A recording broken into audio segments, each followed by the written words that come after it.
of the number of boys and girls in a school is 3:2। कोई एक school में boys और girls का रेशियो क्या है? 3:2। ठीक है। 20% of boys and 30% of girls are scholarship holder. 20% जो बॉयज हैं और 30% यानी 30% जो गर्ल्स हैं वो स्कॉलरशिप होल्डर हैं। तो कितने स्टूडेंट जो है स्कॉलरशिप होल्डर नहीं है, ये पूछा गया है। ठीक है। The percentage of students who do not gate scholarship is. ठीक है। तो टोटल स्टूडेंट क्या होगा? Boys plus girls. Total student क्या होगा? Boys plus girls. ठीक है। तो मान लीजिए हैं बॉयज और गर्ल्स। ठीक है। और ये टोटल स्टूडेंट। तो बॉयज और गर्ल्स का रेशियो क्या दिया? 3:2। 3:2। तो हमें परसेंटेज निकालना है। ठीक है। जब भी परसेंटेज निकालना है तो हमें क्या पता है? परसेंटेज जब हम लोग लिखते हैं तो क्या होता है? Something percentage equal to something by 100। जैसे 1% लिखा तो 1/100। तो नीचे 100 होता है, नीचे 100 होता है। तो अगर हम परसेंटेज निकालेंगे तो हम लोग क्या करेंगे कि डबल जीरो, जब भी रेशियो वाला क्वेश्चन होगा तो रेशियो में 2 जीरो ऐड कर लेंगे। ठीक है। जैसे यहाँ पे अगर 3:2 है तो इसको हम मान लेंगे बॉयज 300 और गर्ल्स को मान लेंगे 200 और टोटल स्टूडेंट हम मान लेंगे 500। ठीक है। टोटल अगर बॉयज 300 है, गर्ल्स आपका 200 है, तो टोटल स्टूडेंट क्या हो जाएगा? 500 हो जाएगा। तो ये अब देखिए यहाँ पे अगर रेशियो देखेंगे तो सेम आएगा। 300/200 क्या होगा? 3:2 ही होगा। तो रेशियो में कोई फर्क नहीं पड़ा। ठीक है। हमने अपनी सुविधा के लिए किया। ठीक है। अब 20% of boys are scholarship holder. ठीक है। 20%, तो इसका 20% क्या होगा? इसका 20% आपका हो जाएगा 60 के बराबर। ठीक है। और इसका 30% ऑफ गर्ल्स यानी 30% ऑफ गर्ल्स, इसका 30% क्या हो जाएगा? 60 के बराबर। ठीक है। तो total number of scholarship holder student कितने हैं? वो 60 + 60 कितने हो गया? 120। यानी 120 स्टूडेंट जो है आपके स्कॉलरशिप होल्डर हैं। तो कितने ऐसे स्टूडेंट हैं जो स्कॉलरशिप होल्डर नहीं है? तो टोटल स्टूडेंट आपके 500 हैं, जिसमें से 120 आपके स्कॉलरशिप होल्डर हैं। ठीक है। ये क्या है? स्कॉलरशिप होल्डर है। ठीक है। Scholarship holder. तो टोटल 500 स्टूडेंट है, जिसमें से 120 आपके स्कॉलरशिप होल्डर है। तो जिसको स्कॉलरशिप नहीं मिला वो कितने होंगे? 500 - 120। 500 - 120 यानी 380।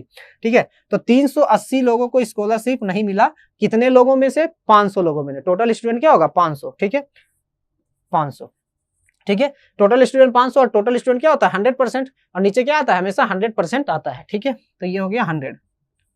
तो ये हो जाएगा, मल्टीप्लाई करेंगे 100 से तो 5 × 7 = 35 और 5 × 6 = 30 यानी 76% जो होगा वो आपका करेक्ट आंसर होगा। यानी 76% लोगों को स्कॉलरशिप नहीं मिला होगा। ठीक है। नेक्स्ट क्वेश्चन कि the ratio of the number of boys and girls in A school is 2:3। ठीक है। कोई स्कूल में बॉयज और गर्ल्स का जो रेशियो है वो 2:3 है। 25% of boys and 30% of girls are scholarship holder. 25% of boy और 30% गर्ल्स जो है वो स्कॉलरशिप होल्डर है। तो percentage of students who are not scholarship holder is. तो कितने स्टूडेंट है जो स्कॉलरशिप होल्डर नहीं है? तो सेम टाइप का क्वेश्चन है, सिर्फ डेटा चेंज किया गया। ठीक है। डेटा चेंज किया गया। तो बॉयज और गर्ल्स, तो बॉयज हम लोग मान लेते हैं 200 और गर्ल्स मान लेते हैं 300। टोटल स्टूडेंट कितने हो जाएंगे? 500 हो जाएंगे। टोटल स्टूडेंट 500 हो जाएंगे। ठीक है। इसका 25% जो है स्कॉलरशिप होल्डर है, तो इसका 25% क्या हो जाएगा? आपका 50 के बराबर हो जाएगा। और इसका 25% इसका जो है 30% दिया गया। तो 30% स्कॉलरशिप होल्डर है तो इसका 30% हो जाएगा 90 के बराबर। तो टोटल 140 जो है, टोटल 140 स्टूडेंट जो है स्कॉलरशिप होल्डर हैं। तो 500 में से 140 स्टूडेंट आपके स्कॉलरशिप होल्डर हैं। तो कितने को स्कॉलरशिप नहीं मिला? 360। तो क्या हो जाएगा? 360 कितने में से? 500 में से। ठीक है। Into 100 multiply by 100। तो ये हो जाएगा 5 × 7 = 35 और 5 दूनी 10 यानी 72%। तो ऑप्शन नंबर 1 आपका करेक्ट आंसर होगा। तो ऑप्शन नंबर 1 आपका करेक्ट आंसर होगा। यानी टोटल 72% लोग हैं जिसको स्कॉलरशिप नहीं मिला। टोटल 72% स्टूडेंट है जिसको स्कॉलरशिप नहीं मिला। Next question, present population of A city is 1,80,000। अभी जो सिटी का पॉपुलेशन है वो 1,80,000 है। ठीक है। If it increases at the rate of 10% per annum, its population after 2 years will be. तो अगर पॉपुलेशन 10% पर एनम से बढ़ रहा है तो 2 साल के बाद पॉपुलेशन क्या होगा? तो वही हम लोग रेशियो मेथड करेंगे, सक्सेसिव रेशियो, कि अभी 10 है फिर 11 हो जाएगा, फिर 10 से फिर 11 हो जाएगा। ठीक है। तो 10% जो है 10% का फ्रैक्शन वैल्यू क्या होता है? 1/10। 10% का फ्रैक्शन वैल्यू क्या होता है 1/10। तो अभी पॉपुलेशन अगर 10 है, अभी पॉपुलेशन अगर 10 यूनिट है तो नेक्स्ट ईयर क्या हो जाएगा 11। फिर नेक्स्ट ईयर पॉपुलेशन अगर 10 यूनिट होगा तो अगले ईयर क्या हो जाएगा 11। अब इसको क्या करेंगे मल्टीप्लाई कर देंगे, 2 बार बढ़ा, ठीक है, पॉपुलेशन को 2 बार बढ़ा रहे, ठीक है, 2 साल बढ़ा रहे पॉपुलेशन को, तो 10 से 11 फिर 10 से 11, तो ये हो जाएगा 100, ये हो जाएगा 121। यानी जो आपका प्रेजेंट पॉपुलेशन है, अभी जो प्रेजेंट पॉपुलेशन है वो 100 यूनिट के बराबर है, और जो 2 साल के बाद पॉपुलेशन होगा वो क्या होगा 121 यूनिट के बराबर होगा। ठीक है, क्लियर है। तो जब भी ऐसा परसेंटेज आपका सक्सेसिव परसेंटेज, मतलब ये सक्सेसिव रेशियो मेथड है, ठीक है, सक्सेसिव परसेंटेज होगा तो उसमें हम लोग ऐसा करेंगे। ठीक है, सक्सेसिव परसेंटेज जो होगा उसमें ऐसा करेंगे। सक्सेसिव मतलब क्या होता है, सक्सेसिव मतलब क्या होता है कि कुछ परसेंट बढ़ा देन रिजल्ट बढ़ा। ठीक है, सक्सेसिव का मतलब ही होता है कि जैसे कुछ परसेंट बढ़ा, 10% बढ़ा, फिर रिजल्ट का 10% बढ़ेगा, फिर रिजल्ट का 10% बढ़ेगा। तो जब भी रिजल्ट, ठीक है, रिजल्ट पे हम लोग कैलकुलेट करते हैं वो सक्सेसिव रेशियो में, मतलब सक्सेसिव परसेंटेज कहलाता है। ठीक है, जब भी रिजल्ट पे हम लोग परसेंटेज कैलकुलेट करते हैं, ठीक है, तो वो क्या कहलाता है सक्सेसिव परसेंटेज कहलाता है। ठीक है, तो अगर जो इनिशियल वैल्यू 100 के बराबर, तो 100 का वैल्यू क्या होगा आपका, 100 का वैल्यू जो होगा, 100 यूनिट का वैल्यू जो होगा वो 1,80,000 के बराबर होगा, 1,80,000 के बराबर होगा। ठीक है, तो 1 यूनिट का वैल्यू क्या होगा, 1 यूनिट का वैल्यू अगर हम 2 हटा दें तो 1800 के बराबर होगा। कितना होगा 1800 के बराबर होगा। तो 121 यूनिट का वैल्यू कितना होगा 121 गुना 1800। तो 2 जीरो तो आएगा आपका, 2 जीरो तो आएगा, हमें 100 डिजिट देखना है, तो 100 डिजिट क्या होगा 8 होगा, 8 एकम 8। तो देखिए तो ऑप्शन में 100 डिजिट 8 सब में है ना, सब में है। तो अभी हम ऑप्शन से कैलकुलेट नहीं कर पाएंगे। ठीक है, ऑप्शन से कैलकुलेट नहीं कर पाएंगे। तो इसको अगर हम मल्टीप्लाई करें तो क्या होगा 121 गुना 18। ठीक है, 8 8 दूनी 16, 8 एक 8 एक 9, 121। तो 8 7 9 2 11 1 1 2 21 78। ठीक है, 21 78 21 78 00। तो ऑप्शन नंबर 3 आपका करेक्ट आंसर होगा। ठीक है, एक तरीका और भी है, एक डिजिटल सम करके एक कॉन्सेप्ट है, उससे भी आप कर सकते थे। यहाँ पे डिजिटल सम लगाएंगे तो उसमें क्या होता है हम लोग 9 का सम करते हैं और उसे क्या करते हैं कैंसिल करते हैं। 8 एक 9, 9 गुना, यहाँ पे अगर 9 आ गया तो गुना समथिंग होगा वो 8 जीरो हो जाएगा। ठीक है, 8 एक 9 और 9 का वैल्यू 0 के बराबर होता है, तो 8 एक 9। ठीक है, यहाँ पे देखिए 8 एक 9 गुना 0, यानी इसका डिजिटल सम 0 हो जाएगा।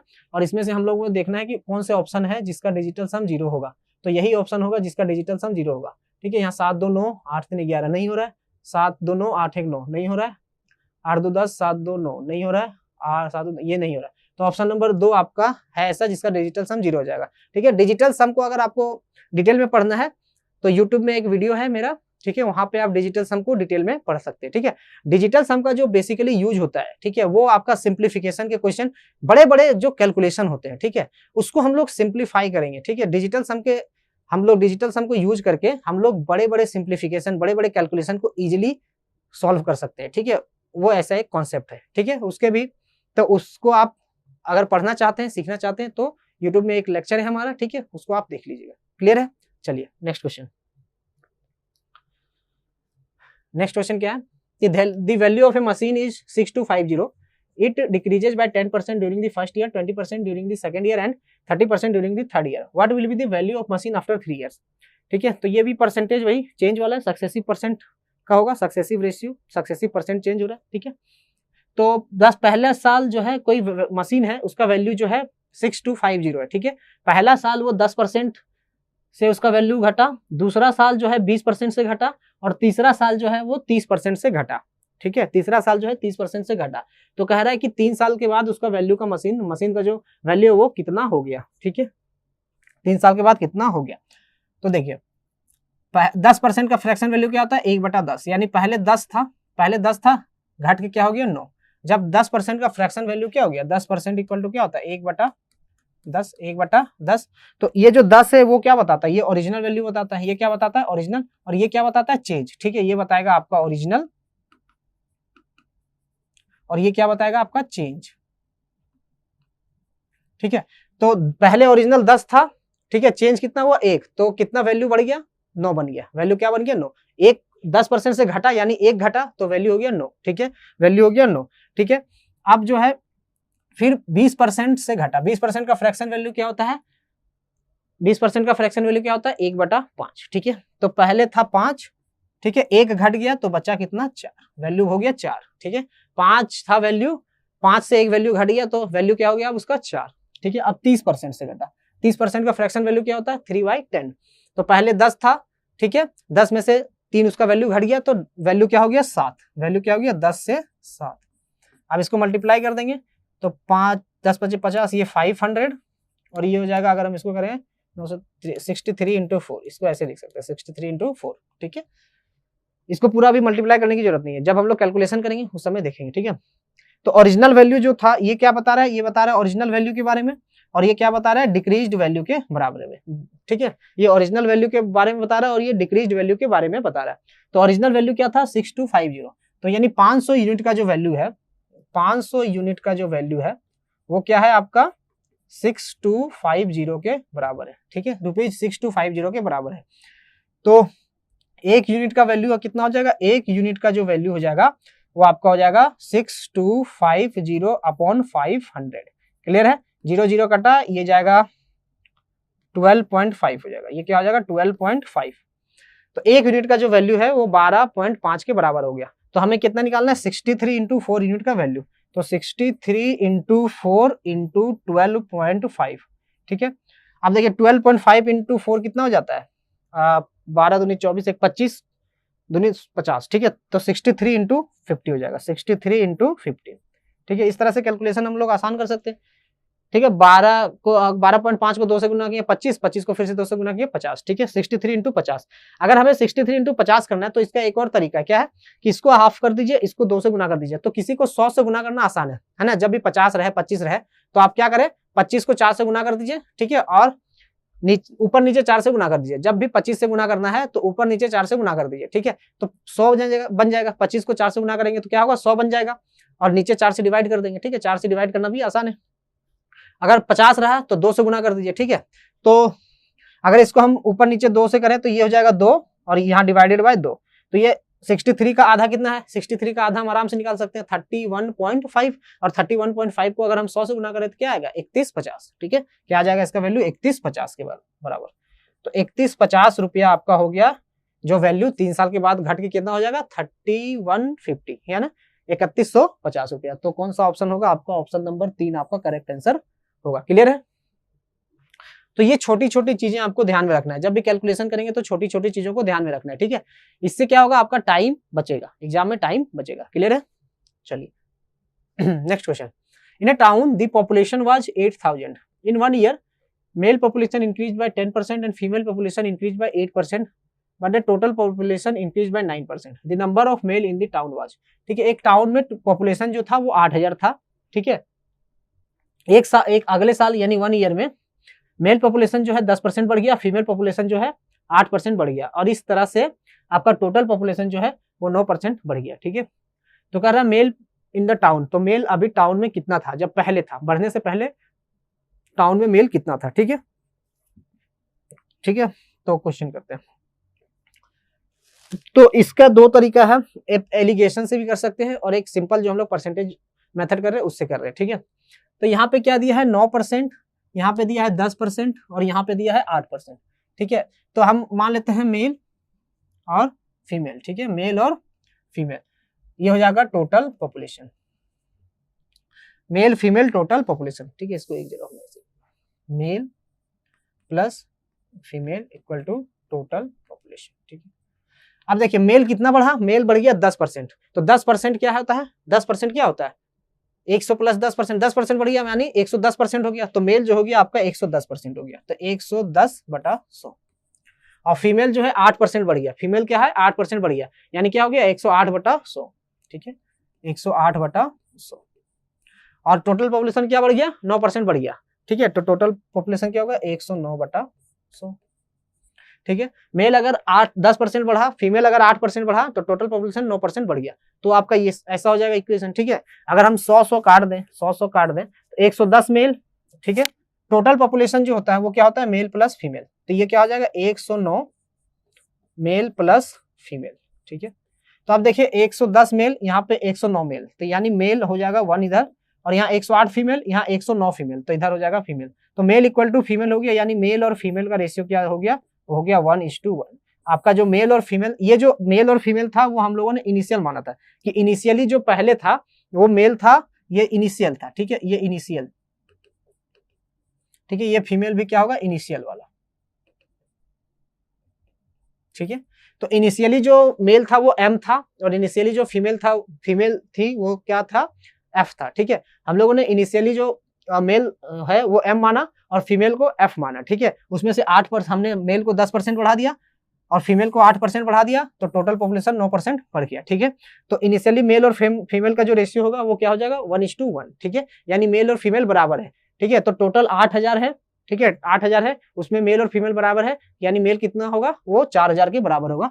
तो ऑप्शन नंबर 4 आपका करेक्ट आंसर होगा। क्लियर है, ऑप्शन नंबर 4 आपका करेक्ट आंसर होगा, ठीक है। आप इसको ऐसे भी कर सकते हैं कि फ्रैक्शन में कन्वर्ट करके क्यों नहीं किया, तो फ्रैक्शन में इसलिए कन्वर्ट नहीं किया क्योंकि हमें देख के आइडिया लग रहा है कि एक इक्वेशन बनेगा और नीचे सब में 100 आएगा, तो हम 100 को क्या है आराम से काट सकते थे, इसलिए हम लोगों ने फ्रैक्शन में कन्वर्ट नहीं किया था, ठीक है। तो ये कुछ क्वेश्चन में आपको धीरे धीरे प्रैक्टिस से समझ आएगा कि किसमें आपको फ्रैक्शन में कभी कन्वर्ट करना है, किसमें नहीं करना है, ठीक है। इसको एलिगेशन से बना सकते हैं। एलिगेशन का जो मेथड होता है उसमें क्या होता है मैं अभी बता दे रहा हूं, जब हम लोग एलिगेशन जब पढ़ेंगे तो अच्छे से पढ़ेंगे, ठीक है। जैसे मेल कितना बढ़ा, 10%, ठीक है, फीमेल जो है वो 8% और टोटल चेंज कितना हुआ, 9%। तो ये जो बीच में जो होता है, ठीक है, ये हमेशा इन दोनों के बीच का होगा, यानी 10% और 8%, ये जो वैल्यू होगा, ये मान लीजिए ए है और ये बी है, ठीक है, और ये सी है, तो सी जो होगा वो ए और बी के बीच में होगा, ठीक है, सी जो होगा वो ए और बी के बीच में होगा, ठीक है। अब यहाँ पे देखते हैं कि कौन बड़ा है और कौन छोटा है, उसमें हम लोग माइनस करते हैं, ठीक है। तो 10 जो है 9 से बड़ा है तो इसमें इसको माइनस कर देंगे, यहाँ पे 1 आ जाएगा, और 9 जो है 8 से बड़ा है तो इसको इससे माइनस कर देंगे, यहाँ पे 1 आ जाएगा। तो जो 1:1 जो रेशियो आया वो इनिशियल मेल और फीमेल का रेशियो आया, ठीक है। तो एलिगेशन में जो चेंज होता है, ठीक है, एलिगेशन में जो चेंज होता है हम लोग चेंज का जो वैल्यू है उसमें रेशियो से हम लोग निकालते हैं कि कितना रेशियो में चेंज हुआ है, ठीक है। बेसिकली वही होता है, जब एलिगेशन हम लोग डिटेल में पढ़ेंगे तो आपको और अच्छे से समझ में आएगा, ठीक है। तो मेल और फीमेल का जो रेशियो होगा इनिशियली वो 1:1 होगा। तो आप यहाँ डायरेक्ट इस तरीके से भी बना सकते थे, ठीक है।